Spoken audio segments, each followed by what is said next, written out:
Hello students, मैं खालिदा आप सबको अपनी एनसीईआरटी साइंस चैनल में स्वागत करती हूँ। आज मैं क्लास 6 की चैप्टर नंबर 8 पढ़ाऊँगी। इससे पहले हम लोग 7 चैप्टर देख चुके हैं। जिसने अभी तक नहीं देखे वह चैनल पर एनसीईआरटी क्लास 6 नाम से प्लेलिस्ट बना हुआ है, वहाँ से आप देख सकते हैं। चलिए शुरू करते हैं आज की वीडियो। आज की क्लास है चैप्टर नंबर 8, शरीर में गति। हमारे शरीर में विभिन्न प्रकार की गति स्वतः ही होता रहता है, मतलब अपने आप ही होता रहता है। हम शांत हो के थोड़ा देर बैठ के इसका परीक्षण कर सकता है कि हमारे दिल की धड़कन चलते रहता है, श्वास लेते रहते हैं, हमारी आँखें की पलकें झपकते रहता है। इस प्रकार जो हमारे आंतरिक निरंतर होते रहता है। उसके अलावा जैसे हम कुछ अपने इच्छा से करते हैं, जैसे चलना, दौड़ना, टहलना, फिर कुछ जीव जंतु है छलांग मारता है, रेंगता है, तैरता है। ये सब क्या है? जंतुओं की गति है। एक स्थान से दूसरे स्थान जाना, उठना, बैठना, ये सभी क्रियाएं जंतुओं के शरीर की गति है। अब हम चलते हैं मानव शरीर एवं इसकी गतियाँ। मानव शरीर में कौन कौन सी गति होती है उसको जानते हैं। सबसे पहले गति, हमारे शरीर में गति करने के लिए कुछ संधि होता है। मीन्स संधि क्या है? जहाँ पर दो हिस्से एक दूसरे से जुड़ते हैं, जैसे कोहनी,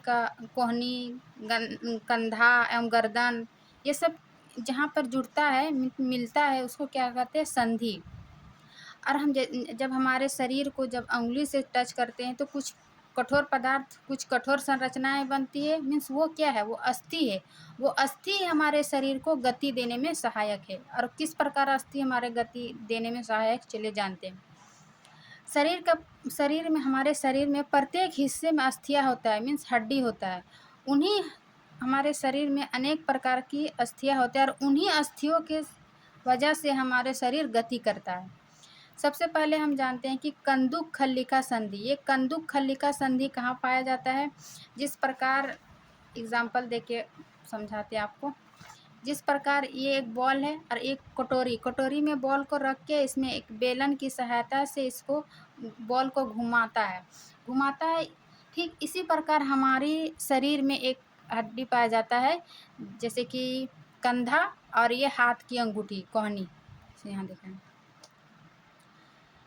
माना कि ये बॉल सॉकेट है और ये कटोरी नुमा संरचना इसमें धंसा हुआ रहता है, कंधे का हड्डी। इस प्रकार के हड्डी को क्या कहते हैं? कंदुक खल्लिका संधि। मीन्स कंधा और हाथ का हड्डी आपस में एक दूसरे से धंसा हुआ है, गुहिका में धंसा हुआ है। फिर है धुराग्र संधि। धुराग्र संधि क्या है? जिसके आगे पीछे दाएं बाएं घूम सकते हैं या चारों ओर घूम सकते हैं, जैसे कि गर्दन तथा सिर को जोड़ने वाली संधि को क्या कहते हैं? धुराग्र संधि। हम गर्दन को आगे पीछे दाएं बाएं घुमा सकते हैं ना, तो ये क्या हुआ? धुराग्र संधि। फिर है हिंज संधि। हिंज संधि क्या होता है? जिस प्रकार हम दरवाजे में कब्जा लगाते हैं, आगे पीछे उसको खोल सकते हैं, उसी प्रकार हमारे शरीर में भी हिंज संधि पाया जाता है। ये संधि जो है घुटने या फिर कोहनी में हिंज संधि, हमारे पैर को पीछे ही घुमा सकते, आगे नहीं घुमा सकते। फिर हमारे हाथ को आगे ही मोड़ सकते, पीछे नहीं मोड़ सकते। इस प्रकार की संधि को क्या कहते हैं? हिंज संधि। जैसे यहाँ दिखा है घुटने की संधि, हम आगे मोड़ सकते हैं, बस सिर्फ ये पीछे ही घुमा सकते हैं।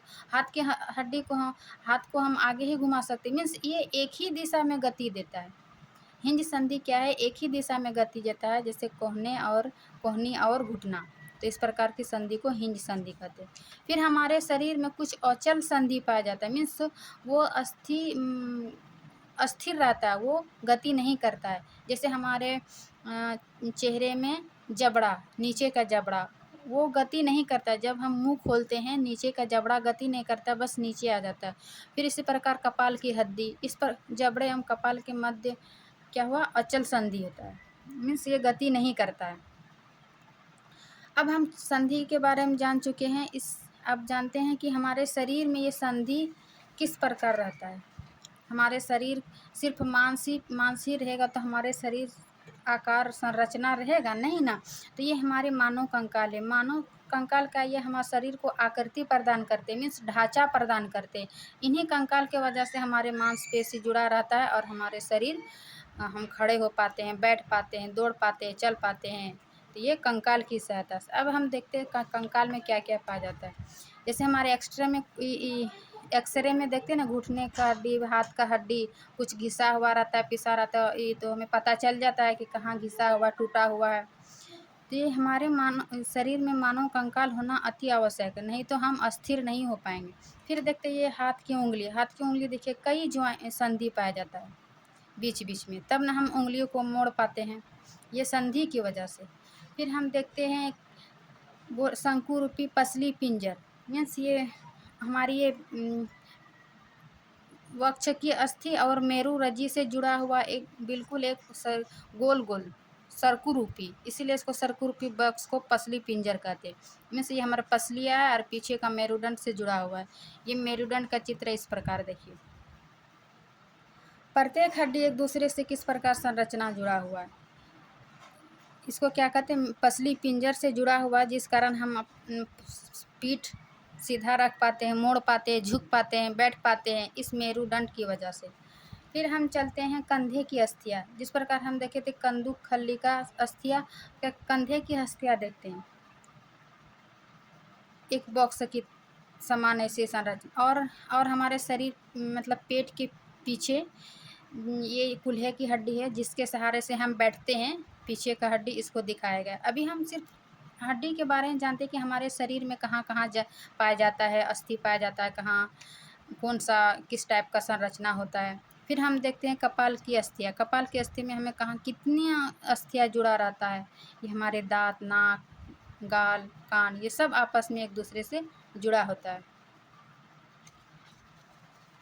फिर अस्थि तो हम देख लिए, अस्थि के अलावे भी हमारे शरीर में कुछ अस्थियाँ क्या था, कठोर, दृढ़, मजबूत, और उसके अलावा एक पाया जाता है उपास्थि। उपास्थ्य हड्डियाँ का मतलब रूप है, बट इतना ये कठोर नहीं होता है, जिन्हें इसको क्या मोड़ा जा सकता है, अस्थि को मोड़ा नहीं जा सकता था और बहुत कठोर था।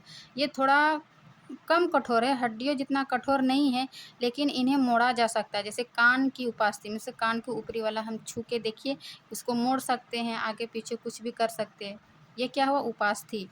इसके अलावा भी और भी, तो इस प्रकार हम देखते हैं कि मानव कंकाल हमारे अस्थि, उपास्थि एवं से मिलकर बना होता है। अस्थि संधियाँ एवं उपास्थि, संधि मतलब जहाँ दो अस्थि आपस में मिलते हैं, अस्थि संधि एवं उपास्थि से मिलकर हमारा क्या बनता है, कंकाल। ठीक, फिर हम चलते हैं पेशी की ओर, मांसपेशियाँ। हमें मांसपेशियाँ हमेशा एक बात याद रखिएगा, जोड़ा में काम करता है। मीन्स जब हम ये अस्थि हो गया, अस्थि को काम करने के लिए मांसपेशियाँ जोड़ा में काम करता है। जैसे हम अपने हाथ को मोड़ते हैं तो कुछ इस प्रकार की संरचना दिखती है, मतलब ये छोटा मोटा हो जाता है, क्योंकि इसकी लंबाई में कमी हो जाती है, ऊपर वाला की लंबाई में कमी हो जाती है, इस कारण ये छोटा और मोटा हो जाता है, और नीचे की ओर पतली और लंबी हो जाती है। मीन्स ये धक्का दे सकता है, सिर्फ ये मांस जो है गति देने के लिए, यहाँ देख सकते हैं कि एक अस्थि को गति देने के लिए दो पेशियाँ संयुक्त रूप से काम करता है, मीन्स साथ में काम करता है। ये अस्थि को गति देने के लिए दो पेशियाँ संयुक्त रूप से काम करता है, मीन्स एक को मुड़ जाता है, छोटा हो जाता है और मोटा हो जाता है, और दूसरा पतली और लंबी हो जाती है, मीन्स साथ में काम करता है दो मांसपेशियाँ। और ये सिर्फ धक्का मतलब ये खींच सकती है, मांसपेशी जो है अस्थि को खींचता है, ये धक्का नहीं देता है। जैसे ये हम हाथ को मोड़ रहे हैं, मीन्स खींच रहे हैं, तो इस प्रकार ये मांसपेशी और अस्थि एक दूसरे से आपस में संबंध रहता है। फिर हम देखते हैं कुछ जंतुओं की चाल में क्या क्या होता है। जैसे केचुआ किस प्रकार चलता है, केचुआ में हड्डी नहीं पाई जाती, सिर्फ ये मांसपेशी पाया जाता है। तो मांसपेशी ये कैसे आगे बढ़ता है, तो ये सबसे पहले क्या करता है, पीछे का भाग मिट्टी में जकड़ कर रखता है और आगे के भाग आगे बढ़ता है। फिर जब ये पीछे की भाग बढ़ जाता है तो फिर आगे की भाग को मिट्टी से जकड़ के रखता है और पीछे की भाग को आगे ले जाता है। इस प्रकार ये क्रिया बार बार इस शरीर में होते रहता है और ये आगे बढ़ जाता है।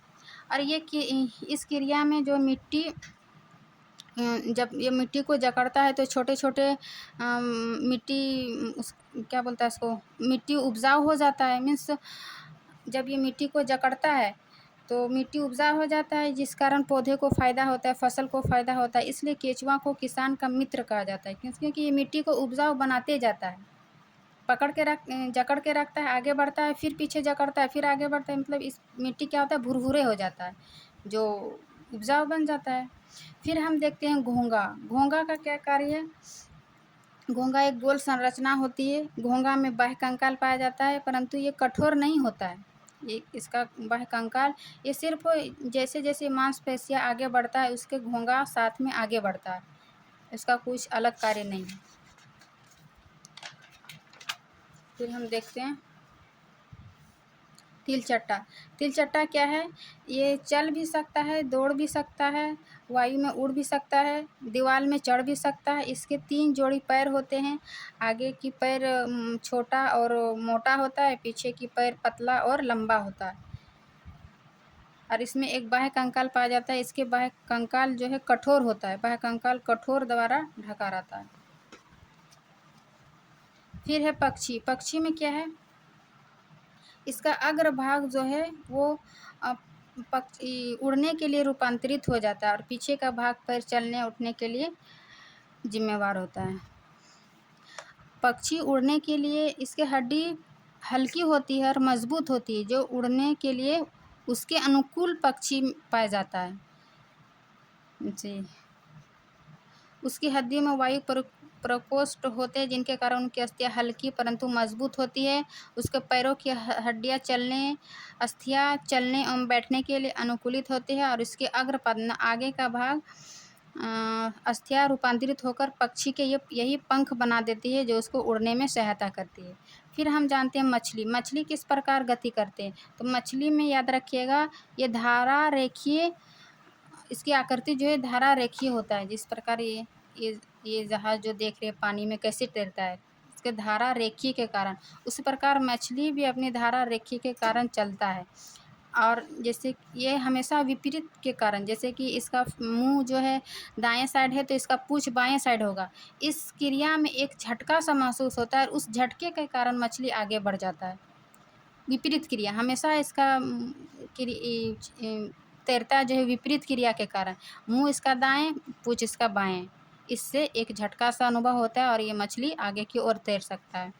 फिर हम चलते हैं सांप। सांप में एक लंबी सी कंकाल पाया जाता है, मेरुदंड लंबा होता है, जिस कारण ये आगे, और इसके बहुत से मतलब गोल गोल वलय संरचना होती है, जिस कारण ये तेज़ी से आगे बढ़ पाता है। और ये हमेशा टेढ़ा मेढ़ा में चलता है, सीधा एक रेखा में गति नहीं करता है, क्योंकि एक रेखा में गति में उसको वलय में धक्का नहीं लगता है ना। वलय उसके अंगों की ओर धकेलता है, जिसके शरीर उनके वलय बनता है, और प्रत्येक वलय आगे को धक्का देता है। इस कारण सर्प बहुत तेज़ी से गति की ओर चलता है, परंतु सरल रेखा में नहीं चलता। ये याद रखिएगा। और एक वैज्ञानिक का नाम रखिएगा, प्रसिद्ध ग्रीक दार्शनिक अरस्तु, जिसकी पुस्तक का नाम है गेट ऑफ एनिमल्स। पूछ भी सकता है ऑब्जेक्टिव टाइप में, अपनी पुस्तक गेट ऑफ एनिमल्स। इस प्रकार ये आपका चैप्टर खत्म होता है। चलिए हम अभ्यास की ओर। क्या है? रिक्त स्थानों की पूर्ति कीजिए। रिक्त स्थान क्या है? अस्थियों की संध्या शरीर को क्या देता है? गति में सहायता करता है। अस्थियों की संध्या शरीर को गति में सहायता करता है। फिर अस्थियाँ एवं उपास्थि संयुक्त रूप से गति का कंकाल बनाते हैं। फिर कोहनी की अस्थियाँ किस प्रकार को होता है? कब्जेदार संधि द्वारा जुड़े रहती है। फिर गति करते समय पेशियाँ संकुचन से अस्थियाँ खींचती है। फिर है सत्य कथन के लिए टी और असत्य कथन के लिए एफ फॉल्स को लगाइए। जैसे सभी जंतुओं की गति एवं चलन बिल्कुल एक समान होता है? नहीं, सबका अलग अलग होता है। जैसे मछली का देखें, केचुआ का देखें, सांप का देखें, जंतु का देखें। फिर उपास्थि अस्थि की अपेक्षा कठोर होती है? नहीं, उपास्थि अस्थि की अपेक्षा कठोर नहीं होता है, वो मुड़ सकता है। फिर देखते अंगुलियों की अस्थियां में संधि नहीं होती है? संधि होती है, अंगुलियों में तो बहुत सारा संधि होती है। फिर अग्रभुज में 2 अस्थियां होती है? सही। तिलचट्टा में बाह्य कंकाल पाया जाता है? सही। फिर नीचे कॉलम को मिलान कीजिए। इसमें एक से अधिक ऑप्शन दिया हुआ है ताकि आप ऑप्शन को चूज कर सकें। जैसे ऊपरी जबड़ा के बारे में हम क्या पढ़े कि ये अचल संधि होता है। फिर मछली के बारे में हम क्या पढ़े? मछली क्या है? ये धारा रेखीय है। होता है। फिर पसलिया, पसलिया के बारे में क्या पढ़े, ये हृदय की सुरक्षा करता है। फिर घोंगा, घोंगा के बारे में क्या पढ़े कि यह बहुत धीमी गति से चलता है। अब तिलचट्टा, तिलचट्टा के बारे में क्या पढ़े कि इसके शरीर में पंख होते, बाह्य कंकाल होते, हवा में उड़ सकते हैं, है ना। यानी इसका ऑप्शन तीनों हो गया। फिर है कंदुक खल्लिका संधि क्या था, जो हम कंधे और हाथ के संधि को देखे। फिर कपाल की कौन सी अस्थि गति करती है, तो निचरा निचरा जबड़ा गति करता है। फिर हमारी कोहनी पीछे की ओर क्यों नहीं मुड़ सकती है, क्योंकि ये कब्जेदार संधि है, ये वो एक ही तरफ होगा, आगे या पीछे, इस कारण ये नहीं मुड़ सकती है। इस प्रकार ये आपका अध्याय समाप्त होता है। अब हम आपको शॉर्ट नोट्स दिखाते हैं, आप लोग इसका नोट्स ज़रूर बना के रखिए। शरीर में गति, हमारे शरीर में स्वतः यानी निरंतर गतियाँ होती है, जैसे चलना, दौड़ना, उड़ना, ये सब आप देख लीजिएगा।